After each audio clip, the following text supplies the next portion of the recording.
Hai Smart Footer, ketemu lagi dengan saya, Novi Maria Ulfah, anggota KPU Kota Semarang dalam rubrik Lumpia, Lapak, Diskusi Pemilu dan Pemilihan.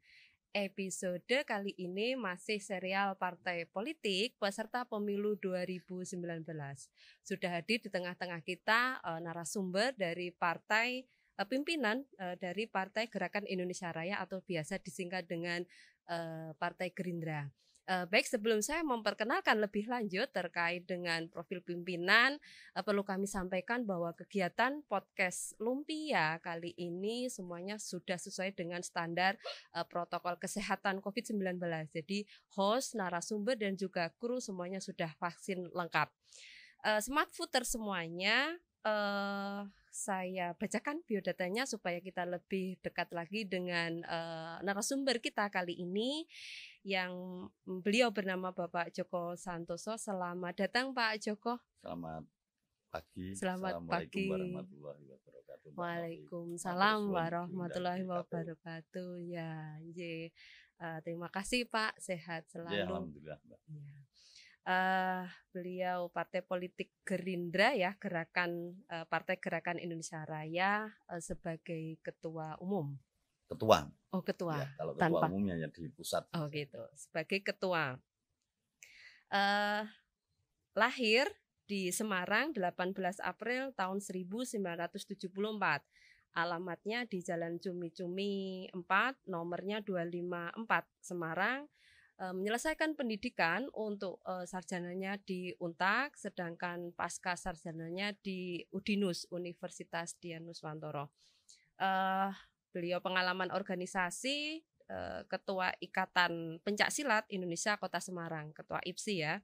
Untuk nomor telepon Smart Footer di 088122884408.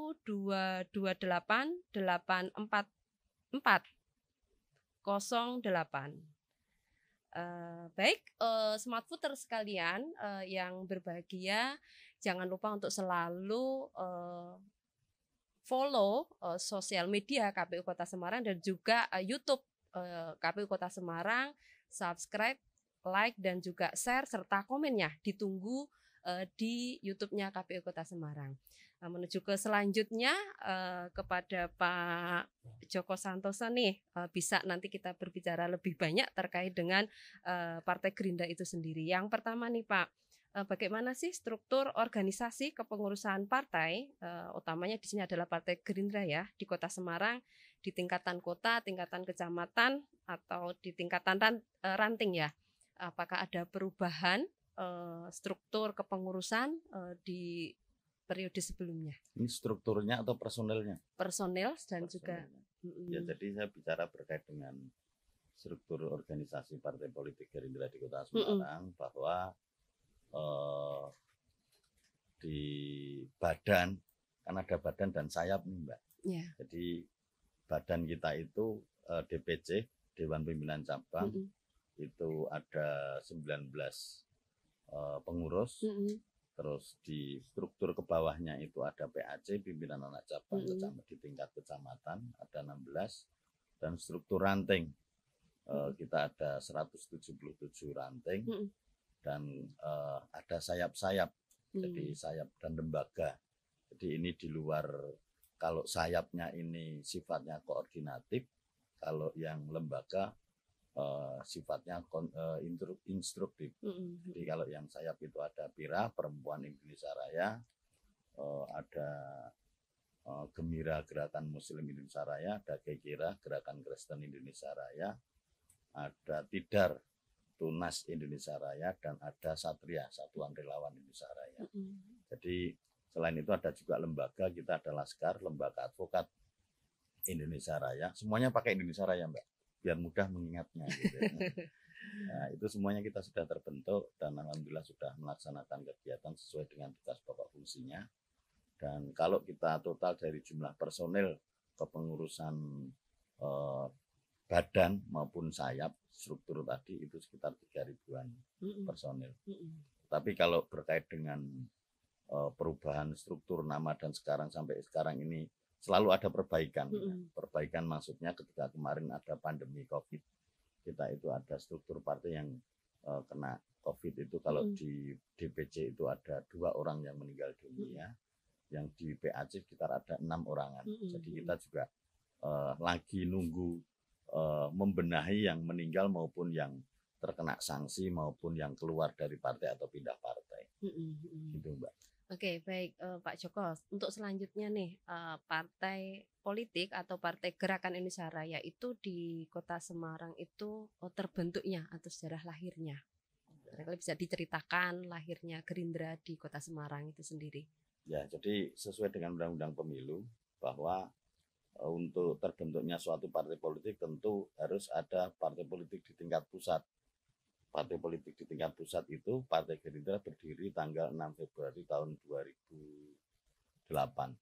Jadi ini sudah 14 tahun kita merayakan ulang tahun. Dan di Kota Semarang juga sama. Kita berdiri di tahun yang sama, di tahun 2008 dan mengikuti kontestasi politik pertama di Kota Semarang tahun 2009. Jadi kita baru mengikuti 3 kali kontestasi politik. Masih remaja, Mbak. Gitu ya, Pak. Terus untuk alamat, Pak, alamat kantor. Alamat kantor kita, alhamdulillah sekarang sudah tidak jadi kontraktor lagi. Kalau dulu kan KPU sering bingung nih mencari tempat kita, pindah-pindah, terus gitu kalau dicari di Google gitu kok kantornya Gerindra pindah, sekarang sudah punya kantor sendiri. Jalan Muwardi nomor 5 di daerah Singa, Pedurungan. Alhamdulillah sudah sekitar 5 bulan ini kita menempati kantor baru. Terus untuk yang kantor di tingkatan PAC dan juga ranting, Bapak barangkali bisa disampaikan. Kita update alamat ada, kita nanti akan sampaikan ke KPU bila itu dibutuhkan. Jadi alamat di masing-masing PAC tingkat kecamatan maupun ranting tentu itu di rumah masing-masing pengurus PAC maupun ranting. Iya, ketua ataupun pengurusnya ya, tapi ada semuanya ya, Pak. Oke. Nah, Smart Voter jangan lupa untuk selalu pantengin ya channel YouTube-nya KPU Kota Semarang, subscribe, like dan juga share serta komennya. Selalu kita tunggu-tunggu. Nah, kembali ke Pak Joko ya, ini terkait dengan keanggotaan Partai Gerindra, Pak. Ini berapa nih jumlah anggota? Jadi kalau keanggotaan kan didasarkan pada KTA. Jadi kita sudah punya sistem pembuatan KTA online. Jadi masyarakat umum bisa mengakses lewat KTA online itu lewat website kita, web profil itu. Untuk membuat KTA Gerindra cukup mudah lewat web profil itu gerindra kotasemarang.com.id itu bisa mencari di situ. Dan jumlah KTA kita yang sudah terakses lewat web data kita itu 7.500-an. Itu di luar struktur partai, karena di struktur itu kita sudah ada 3.000-an, jadi anggota biasa itu sekitar 4.000-an. Oke. Sistem mekanisme perekrutan. Ya. Perekrutan untuk menjadi anggota partai politik. Tadi sudah saya sampaikan bahwa selain kita menyusun struktur partai di tingkat pimpinan anak cabang maupun ranting, dan juga anak ranting itu di tingkat RW, yang itu sebagai embrio nanti pembentukan saksi di TPS, kita merekrut. Jadi kalau dulu bahasanya itu rekrutmen dari 1 kasur, 1 sumur, 1 dapur, 1 sumur gitu. Jadi 1 kasur itu dengan istri atau suami, 1 dapur itu 1 keluarga, 1 sumur itu sekitar lingkungan kita di keluarga kita, di luar keluarga kita tapi di samping kanan kiri. Iya, jadi mekanismenya seperti itu ya yang bisa dilakukan. Terus kalau sudah masuk menjadi anggota partai politik, nah mekanisme untuk pengkaderannya Pak Joko, pengkaderan untuk pendidikan partai politik di internal keanggotaannya sendiri. Jadi kita ada kegiatan-kegiatan rutin yang dilakukan oleh struktur partai, badan maupun saya. Setiap semuanya struktur itu punya kegiatan masing-masing. Tentu berkait dengan pendidikan politik. Pendidikan politik itu berkait dengan pemahaman, berkait dengan kegerindraan, maupun berkait dengan politik terkini, maupun berkait dengan kontestasi politik tentu berkait dengan bagaimana cara memilih, bagaimana cara mendaftarkan pemilu, dan sebenarnya bagaimana pentingnya orang masuk partai politik, sejauh mana orang itu tahu bahwa pentingnya masyarakat harus peduli terhadap politik, tidak apatis. Saya membantu KPU pasti. Oke. Nah, ini Pak, tadi sudah berbicara terkait dengan keanggotaan ya, dan juga mekanisme pengkaderannya. Ini terkait dengan keuangan, mengelola keuangan dan juga operasional Partai Gerindra itu sendiri, barangkali bisa diceritakan Pak. Ini menarik kalau bicara berkait dengan keuangan ini. Karena pasti tidak hanya partai politik, semua kegiatan kita itu kalau diukur dengan target yang kita dapatkan pasti mengalami kekurangan keuangan. Tetapi barangkali kita bicara terkait dengan pengelolaan keuangan harus kita pinter-pinter memanage. Barangkali ada 3 sumber nih dari APBD kita yang berkait dengan dana banpol yang sekarang sudah 5.000 kali jumlah suara yang kita dapatkan. Kalau katanya Mas Tobirin, Gerindra itu dapat 102.000, berarti kali 5.000 kita dapat 0,5 miliar 1 tahun. Belum iuran dari fraksi, belum iuran fraksi provinsi, belum iuran fraksi DPR RI, yang itu kita tampung, kita kelola bareng untuk kegiatan-kegiatan, salah satunya kegiatan pendidikan politik. Pelaksanaannya itu secara berkala ataukah sudah tergradual, maksudnya di rapat kerja sudah ini kan kita punya ADRT napas kita. Nah, dalam ADRT kita itu kan wajib melaksanakan rapat kerja 1 tahun sebelum 1 tahun dalam tahun itu. Awal tahun kita mengadakan rapat kerja dan kita mengadakan evaluasi juga terkait dengan rapat koordinasi, rapat kerja, rapat-rapat yang lain yang kita sudah tuangkan dalam hasil rapat kerja dalam 1 tahun awal itu. Oke, menarik ya Pak ya. Nih selanjutnya nih, terkait dengan kegiatan-kegiatan partai politik. Nah, kegiatan pendidikan politik yang dilakukan kepada masyarakat di Kota Semarang. Kalau tadi kan lebih banyak berbicara ke mekanisme pengkaderan internal partai ya. Tapi kalau untuk pendidikan kepada masyarakat secara umum Kota Semarang itu yang dilakukan oleh Gerindra itu seperti apa? Jadi ada yang difasilitasi oleh pemerintah dari Kesbang Polimas, kota maupun provinsi. Kita dapat kegiatan untuk mensosialisasikan pendidikan politik lewat itu. Terus ada pendidikan politik perempuan, ketika tidak dapat fasilitas. Juga berkait dengan kader-kader kita yang ada di bawah. Mungkin kita kalau di Gerindra itu kita punya yang namanya UMKM, punya angkringan, jumlahnya 56, saat ini baru 56 yang ada di Kota Semarang. Itu bisa kita gunakan sebagai tempat diskusi, tempat kumpul masyarakat yang datang, kita ajak diskusi berkait dengan politik secara umum. Baru ketika tahu teman-teman ini tertariknya arahnya ke Gerindra, ya kita arahkan ke Gerindra. Tetapi kalau belum siap ke partai politik, kita pelan-pelan supaya dia tahu tentang arti makna sebuah partai politik. UMKM sebanyak 56. Ada maknanya itu 56. 56 itu 5 itu S, 6 itu G. Jadi itu bantuan dari Pak Sugiono. Gitu. Terletak di mana itu Pak? Itu ada di menyebar atau ya, menyebar di semua dapil ada. Jadi target kita itu semua kelurahan 177. Baru ini karena sudah berjalan setengah tahun ini kita sudah ada 56 sebagai awal. Ini nanti akan bergulir gitu. Oke. Selanjutnya nih ya, Smart Voter, menarik sekali kan tadi yang sudah disampaikan oleh Ketua Gerindra ya. Nah, jangan lupa untuk selalu ikuti dan juga follow sosial media KPU Kota Semarang, baik di Instagram, Facebook, dan juga Twitter. Tak lupa untuk subscribe, like, dan juga share, serta komennya di YouTube KPU Kota Semarang. Nah, ini selanjutnya nih Pak, ini terkait dengan visi dan misi Partai Gerindra itu sendiri, itu barangkali bisa disampaikan kepada kita. Ya, gitu. Sebenarnya visi misi ini sudah tertuang dalam Mukadimah anggaran dasar anggaran rumah tangga kita, bahwa secara umum visi Partai Gerindra adalah menjadi partai politik yang bisa menjadikan mensejahterakan masyarakat dan berkeadilan sosial tentu terkait dengan tatanan politik yang religius dan nasionalis. Ini yang kita harapkan, dan visi itu diwadahi dalam Negara Kesatuan Republik Indonesia berdasarkan Pancasila dan Undang-Undang Dasar 1945.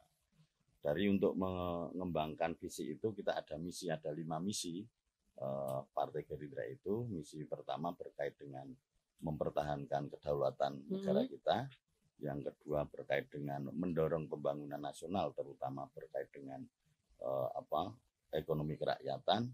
Yang ketiga berkait dengan tatanan sosial dan tatanan politik yang kondusif. Yang keempat adalah supremasi hukum. Yang kelima, yang terakhir ini yang terpenting, bagaimana memperebutkan kekuasaan secara konstitusional. Ini misi yang dari Partai Gerindra. Barangkali bisa dijelaskan lebih rinci terkait dengan misi tersebut, Pak. Poin-poinnya tadi. Tadi ada 5, sudah ada 5 yang berkait dengan pertama dengan kedaulatan rakyat. Pasti kita sebagai negara yang percaya bahwa kita itu punya negara kesatuan Republik Indonesia, kita juga harus melaksanakan itu. Itu tertuang dalam Undang-Undang Dasar 1945 di pembukaan. Terus yang kedua berkait dengan pembangunan nasional, kita mendorong pembangunan nasional terutama berkait dengan kesejahteraan masyarakat. Ini yang kita dorong supaya pembangunan nasional itu tentu yang utama adalah mensejahterakan masyarakat. Yang ketiga berkait dengan tatanan sosial dan politik, ya tentu keinginan kita sebagai partai politik, masyarakat dan KPU sebagai penyelenggara harus kondusif. Terus yang keempat berkait dengan supremasi hukum, bahwa kita berharap di negara Indonesia ini kita harus mendorong supremasi hukum ini mensetarakan hak masyarakat di depan hukum. Yang kelima, target utama kita adalah memperebutkan kekuasaan. Dengan cara apa? Dengan cara konstitusional. Makanya ketika ada untran-untran yang saat ini terjadi, ada 3 periode lah, ada penundaan pemilu, berkait dengan penundaan pemilu sampai 2-3 tahun, saya partai politik Partai Gerindra tentu tidak sepakat dengan itu. Kita cocok dengan KPU untuk tepat waktu secara konstitusional. Oke. Nah, ini berbicara nih Pak terkait dengan pelaksanaan pemilihan umum serentak nanti ya, yang akan dilaksanakan di tahun 2024. Nah, ini sejauh mana sih persiapannya? Kita ini di tahun 2022 ya Pak, bentar lagi sudah mulai masuk ke tahapan, terus nanti pelaksanaan di tahun 2024. Sejauh mana sih persiapan dari Partai Gerindra itu sendiri? Ya, jadi normatif saja ketika kita mempersiapkan diri untuk menjelang pemilu tahun 2024, kita akan coba lihat dulu dari tahapan pemilu yang ditetapkan di KPU. Tentu berkait dengan pertama, berkait dengan pendaftaran partai politik, yaitu yang pertama kita siapkan. Kita siapkan organ kita di struktur partai yang tadi saya sampaikan, kita siapkan kerangka struktur organisasinya, baik SDM-nya, semuanya kita siapkan, sudah kita siapkan.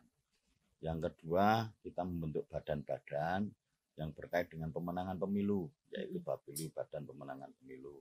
Itu juga Badan Pemenangan Pemilu itu akan membuat skema strategi pemenangan pemilu dan rekrutmen caleg. Saat ini kita sudah menyiapkan caleg di 6 dapil, semoga nanti KPU tidak merubah dapil. Kalau merubah dapil saya yang susah, Mbak. Jadi semoga nanti tidak merubah dapil. Terus yang selanjutnya berkait dengan badan saksi, kita juga sudah siapkan dari yang data KPU terakhir yang kita pakai itu ada 4.500 saksi, sudah kita siapkan semua. Syukur-syukur semua nanti terisi, walaupun saya yakin juga tidak mungkin semuanya bisa terisi. Target kita 95% lah. Karena memang di daerah tertentu seperti KPU juga kesulitan mencari KPPS yang sesuai wilayah, sama juga kita juga mengalami hal yang sama. Ada gitu ya Mbak, betul ya? Iya, kalau perkutan badan ad hoc ya, KPPS dan juga BPS gitu. Nah, ini Pak terkait dengan harapan partai politik kepada warga Kota Semarang nih, terkait dengan pelaksanaan pemilihan umum. Kalau pemilihan umum biasanya tinggi Pak partisipasi pemilihnya. pemilihan kepala daerah ini kita yang masih di bawah 70% nih. Kita melihat bahwa kenapa partisipasi pemilih antara pemilu legislatif dengan pemilu kepala daerah berbeda, karena yang bertarung berbeda jumlahnya, Mbak, dari sisi kuantitas. Kalau pemilu legislatif, apalagi tidak tahu isunya nanti aturannya pemilu tahun 2024 yang Februari ini berapa kotak suara ya. Kalau tidak salah ya presiden, DPD, RI, provinsi maupun kota, berarti 5. Kalau 5 calon berarti ada berapa, kalau yang kota saja berarti jumlah partai politik dikali dengan jumlah calon atau kali 50. Belum dewan provinsi, belum presidennya. Ini semuanya akan ikut mensosialisasikan di mana di tanggal berapa ya, Februari itu 14 Februari 2024 mendorong supaya masuk ke TPS. Beda ketika nanti pilkada November yang bekerja hanya paling 5 pasang. Nah ini sangat berbeda kuantitas jumlah calon, sehingga jangkauan untuk ke bawah itu sangat berbeda. Ini menyebabkan partisipasi pemilih berbeda tadi. Bagus yang legislatif. Syukur-syukur nanti dibagi saja, Mbak, biar partisipasinya bagus, pilkadanya dibarengkai dengan presiden atau apa gitu. Harapannya ini dari Gerindra kepada masyarakat Kota Semarang nih. Ya, kalau harapan kita, saya kepengen kalau sekarang ini kan ada generasi milenial, turun lagi ada generasi Z. Kalau tidak salah generasi milenial dan generasi Z ini kalau di total jumlahnya itu ada sekitar 50,5%. Berarti ini kita harus mampu memberikan pendidikan politik terhadap milenial lewat media sosial, supaya tahu melek tentang politik bagi anak muda, milenial dan generasi Z ini tidak apatis, sehingga kita juga terbantu nanti partisipasi pemilih bisa lebih meningkat. Dan saya berharap teman-teman atau voter tadi Mbak Novi menyampaikan apa? Smart voter, sapaan kita ya kepada para pemilih atau warga Kota Semarang yang selalu ngikutin YouTube KPU Kota Semarang. Smart voter gitu. Barangkali bisa memberikan pemahaman berkait dengan politik. Syukur-syukur nanti kalau yang tahu politik itu nyoblosnya ke Partai Gerindra begitu. Karena kita ketahui bahwa Partai Gerindra kemarin itu beberapa kali sudah menerima award terkait dengan pengelolaan partai yang transparan. Oke, baik Smart Voters, menarik sekali kan pembicaraan kita dengan Ketua Partai Gerindra. Sebelum saya akhiri, barangkali ada closing statement yang akan disampaikan oleh Pak Joko selaku Ketua Gerindra. Kami persilakan Pak Joko. Mbak Tersun, Mbak Novi, yang pertama kami apresiasi kepada KPU Kota Semarang yang mengundang kita dari partai politik untuk bekerja bareng, memberikan pemahaman politik terhadap masyarakat Kota Semarang, dan tentu kita mempunyai tujuan yang sama untuk membangun demokrasi yang lebih baik dan berintegritas tentunya sebagai tujuan penyelenggara pemilu. Dan Partai Gerindra tentu sangat mendorong apa yang telah dilakukan oleh penyelenggara pemilu di Kota Semarang. Harapan kita smart voter yang ada di Kota Semarang ini kita bisa lebih aktif lagi dan peduli terhadap demokrasi dan partai politik. Terus Mbak Nafi. Oke, baik. Terima kasih Pak Joko atas waktunya bincang-bincangnya dengan kita KPU Kota Semarang ya. Demikian tadi perbincangan kita dengan Ketua Partai Gerindra Kota Semarang.